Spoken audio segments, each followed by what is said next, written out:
Shri M Jayachandran, ചർച്ചയിലേക്ക് തിരിച്ചെത്തുമ്പോൾ ഇപ്പോൾ smart ക്രിയേഷന് വേണ്ടി പ്രതിഭാഗത്തിന് വേണ്ടി വക്കീലാവുകയും ഇത്രയേറെ മാധ്യമങ്ങളിൽ സ്മാർട്ട് ക്രിയേഷൻസ് ഞങ്ങളുടെ പക്കൽ എന്നാണ് അദ്ദേഹം മാധ്യമങ്ങളോട് അഡ്രസ്സ് ചെയ്തത്, അതായത് അദ്ദേഹത്തിൻ്റെ കക്ഷി എന്ന നിലയിൽ.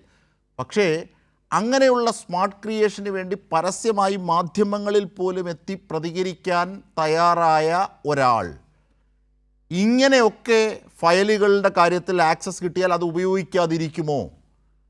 ചാർജ് എടുത്തതിന് ശേഷം മാത്രമല്ലേ രാജി ഉണ്ടാകുന്നുള്ളൂ. അതിനെ സംബന്ധിച്ച് കോൺഗ്രസ് കാണുന്നത് അല്ലെങ്കിൽ ബേസിലടക്കമുള്ളവർ മറുപടി പറയുന്നത് പോലെ ലാഘവത്തോടു കൂടി കാണേണ്ടതാണോ ഈ വിഷയം? അജിംഷാദെ, ഞാനൊരു കാര്യം പറയാം. ഞാൻ ഈ പറയുന്ന കാര്യത്തിൽ എനിക്ക് നല്ല വ്യക്തതയുണ്ട്. I am damn sure about that. പിന്നെ ഇയാള് പ്രദീപ് ചാർജ് എടുത്തിരുന്നു. അയാൾക്കുള്ള ഉത്തരവിൽ തന്നെ ഇമ്മീഡിയറ്റ് ആയിട്ട് ചാർജ് എടുക്കാനാണ് ആ ഉത്തരവിൽ പറഞ്ഞിട്ടുള്ളത്.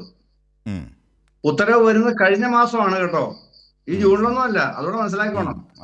അതൊക്കെ ഞാൻ പറഞ്ഞില്ലേ, ഇന്ന് പുറത്ത് വിടുന്നില്ല എന്നുള്ളതേ ഉള്ളൂ. എന്റെ കയ്യിലുണ്ട് വ്യക്തമായിട്ട് ആ രേഖയൊക്കെ.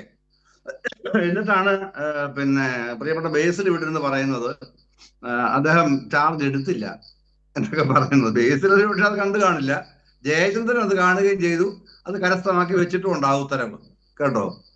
അപ്പൊ അതൊരു കാര്യം. അങ്ങനെ അതുകൊണ്ടാണ് ഞാൻ പറഞ്ഞത്, അതിനെ തുറന്നുള്ള നിയമപ്രകാരം എങ്ങനെയാണ് ഇതിന്റെ പിന്നെ ഗ്രൗണ്ട് റിയാലിറ്റീസ് എന്നുള്ള അന്വേഷിച്ച് നോക്കിയപ്പോഴാണ് അമ്പരപ്പിക്കുന്ന ആ യാഥാർത്ഥ്യം ഞാൻ അറിയുന്നത്. കഴിഞ്ഞ 10 വർഷമായിട്ടും അതിനു മുൻപിലും ഇത്തരത്തിൽ ഒരു സ്പെഷ്യൽ ഗവൺമെന്റ് ലീഡറെ ദേവസ്വത്തിന് വേണ്ടി സംസ്ഥാന സർക്കാരുകൾ, മാറി സർക്കാരുകൾ നിയമിച്ചിട്ടില്ല. എന്തിനാണ് ഇദ്ദേഹം നിയമിച്ചത്? അവിടെയാണ് മെയ് 1 തീയതി സഫറോൺ സ്ട്രോക്സ് എന്ന ചാർട്ടേഡ് ഫ്ലൈറ്റിൽ അന്ന് പ്രതിപക്ഷ നേതാവായിരുന്ന വി ഡി സതീശൻ മംഗലാപുരത്ത് പോയതിന്റെ യാഥാർത്ഥ്യങ്ങളിലേക്ക് നമുക്ക് അന്വേഷണം തിരിക്കേണ്ടി വരുന്നത്. അദ്ദേഹം പറയുന്നുണ്ടല്ലോ ഇപ്പോ അതൊക്കെ എന്റെ വ്യക്തിപരമായ കാര്യങ്ങളാണ്. ഓക്കെ, ആയിക്കോട്ടെ. അദ്ദേഹത്തിന്റെ വ്യക്തിപരമായ കാര്യങ്ങൾ തന്നെ മലയാളികളെ പഠിപ്പിക്കാൻ മുമ്പിൽ നിൽക്കുന്ന മാധ്യമ കേസരികളുള്ള ഭൂമികയും കൂടെയാണല്ലോ കേരള സംസ്ഥാനം. എന്താണ് സാറന്മാരെ നിങ്ങൾ ഈ വ്യക്തിപരമായ കാര്യത്തിന്റെ ഉള്ള രഹസ്യങ്ങൾ ചികഞ്ഞെടുക്കാനായി അന്വേഷിച്ച് മംഗലാപുരത്തും സഫ്രോൺ സ്ട്രോക്സിന്റെ ഉടമസ്ഥനായ മറ്റേ നമ്മുടെ ഈ കിഷോർ ആൽവയുമായി ബന്ധപ്പെട്ട് അന്വേഷണങ്ങൾ നടത്താത്തതും കാര്യങ്ങൾ പുറത്തു കൊണ്ടുവരാത്തത് എന്തുകൊണ്ടാണ് എന്ന് ചോദിച്ചാൽ അത് അവർക്ക് സൗകര്യമില്ല. എന്തുകൊണ്ട് സൗകര്യമില്ല ഉള്ളതിന് മറ്റൊരുപാട് അർത്ഥങ്ങളുണ്ട്. ആ അർത്ഥങ്ങൾ ഞാൻ ഒരിക്കൽ പറഞ്ഞിരുന്നു. ഒരിക്കൽ ഒരു ചർച്ചയിൽ, കൈരളിയിലല്ല, മറ്റൊരു ചാനലിൽ കൊടുമ്പിരി കൊണ്ടു നിൽക്കുന്ന സമയമാണ് ഈ മുഖ്യമന്ത്രി സംബന്ധിച്ച്. അപ്പൊ ഞാന് കോൺഗ്രസ് നേതാക്കൾ തന്നെയാണ് എനിക്ക് വിവരം തന്ന് അവർ പറഞ്ഞ 60 കോടി രൂപയാണ് അത്രേ ഇദ്ദേഹത്തിന് അല്ലെങ്കിൽ സഹായികൾക്ക് കൊടുത്ത് പിടിപ്പിച്ചിരുന്നത്. എന്തിനു വേണ്ടി?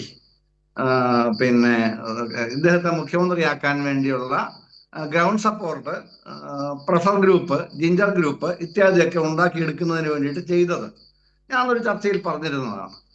അത് സംബന്ധിച്ച് വേറൊരു നേതാവിനോട് പ്രതികരിച്ചു, നിങ്ങൾ ഇതിന് കോടതിയിൽ സമാധാനം പറയേണ്ടി വരും. അപ്പൊ ഞാൻ പറഞ്ഞു, ഓക്കെ സാർ, ആയിക്കോട്ടെ, ഞാൻ സമാധാനം പറഞ്ഞോളാം. എൻ്റെ വ്യക്തമായ ബോധ്യങ്ങളുള്ളതുകൊണ്ടാണല്ലോ. ബോധ്യങ്ങൾ എന്ന് പറഞ്ഞാൽ എന്താണ്? തെളിവുകളാണല്ലോ. അത്തരം ബോധ്യങ്ങളുള്ളതുകൊണ്ടാണല്ലോ ഇത്തരം കാര്യങ്ങളൊക്കെ ഒരു ചാനലിൽ വന്നിരുന്ന് പറയാൻ ഞാൻ തയ്യാറാവുന്നത്. അതുകൊണ്ട് അങ്ങനെയുള്ള ഒരു ഭയവും ഇല്ല. കൃത്യമായ സാധനങ്ങളുണ്ട്. അദ്ദേഹം ഒന്നും പോയില്ല.